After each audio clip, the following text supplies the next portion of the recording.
Bowery Poetry Club got its kick in the pants when I was working with the people who run the Two Boots Pizzeria, Phil Hartman and Doris Cornish. And all of a sudden I realized that in these horrific times of the triumph of capitalism, in order to do anything, you better get yourself a place where they can't kick you out or raise the rent.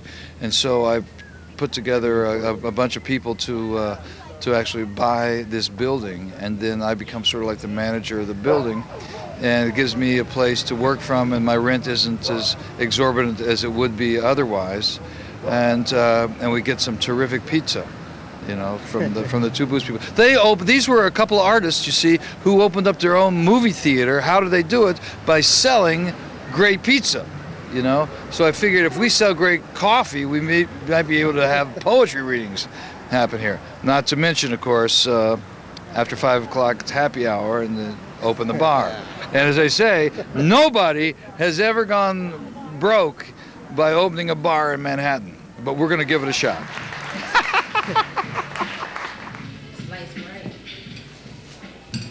How y'all doing? All right. Do two pieces for y'all. First one's kind of old. It's called 10 o'clock. It's 10 o'clock. Do you know where your children are? My sons are bleeding on urban streets and dying behind iron bars. Unsolved intentional homicides continue to claim black lives. How does one survive in a world of stereotypical lies, labeling our babies as suspect for fictional black male crimes they did not commit? Apologies do not resurrect lives. You're telling me my child is dead, yet I have no reason to cry? A life you forsaken has now been taken. They say it's an accident. We say it's homicide. They ask why did he run? We say he ran for his life. Still bullets rip through hearts, causing extreme pain and tearing families apart. Politicians unwantedly sympathize with the deaths of our sons, our futures, our lives.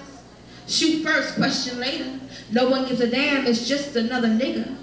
Blue suits drenched in blood, placing paranoid racist pigs in black neighborhoods, finding new and creative ways to justify the accident. The suspect was armed and dangerous, yet no one knows where the gun went. It's 10 o'clock. Do you know where your children are? Thank you. Okay.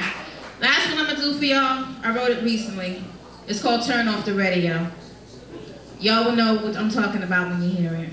Hopefully I can get through it because it is new. When I'm in my car, I ride around in silence. You see, first of all, the majority of the shit they play is straight up nonsense. You know, fibs about living so-called gangster lives, and even if you lived it, there's no need to glorify. You see, the results are critical. Record labels and radio stations do not realize the effects of a mouthful. And I get so pissed off when another black man will lose his life over some bullshit. And most of the time, these childish-ass confrontations are extremely irrelevant. You're killing today for something that won't even matter tomorrow. And it's always a coward-ass nigga willing to pull the trigger, leaving mothers, wives, sons, and daughters in sorrow. And why is it that it takes a celebrity to tragically die just for a few of us to open our eyes? And see, now we'll have discussions as we suffer the repercussions of our actions, but guess what? This is only going to take a minute. Because we cry and talk about how we're going to make a difference, but the reality is, a very small percentage actually gives a shit. And we do not have power. Our words and voices are hidden, overshadowed behind some suit in an office deciding what we should and should not be listening to. My question to this individual is, who the fuck are you? Do you leave the premises, or do you just sit back believing that urban ears are only receptive to silly shit? Why don't you come to my side of town and ask? Do not assume that all we listen to is the click of a trigger or the words of some wannabe gangster, because frankly, I am not impressed. As a matter of fact, it makes me sick. I mean, damn, how many people can be murdered in one rotation? People. Without listeners, there would be no radio stations. Let them know. If we demand, they must supply. How many more examples must be made? Who is the next one to die? Turn off the radio. Thank you.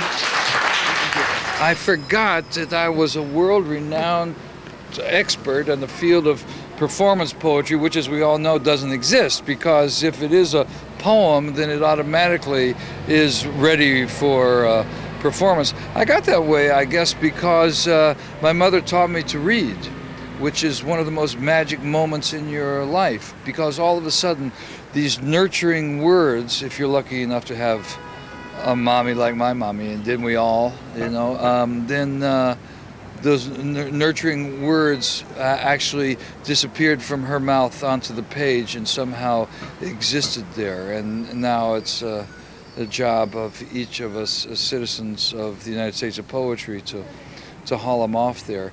It basically happens because you keep talking, and then eventually you realize that it's not the fact that television is the enemy, it's what's been on television that's the enemy. And so you can set yourself up into this situation where you're getting some good stuff onto the onto what has been the province of the enemy, and all of a sudden the commercials become poems, and the poems become speech.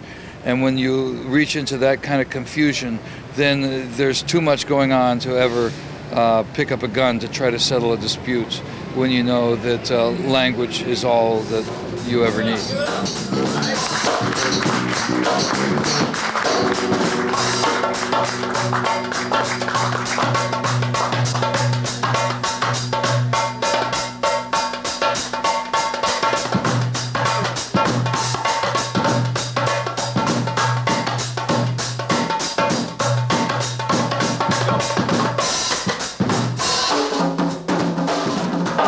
See, now I don't think you will ever find an MC 55 years old that comes anywhere near close to being as funky as me.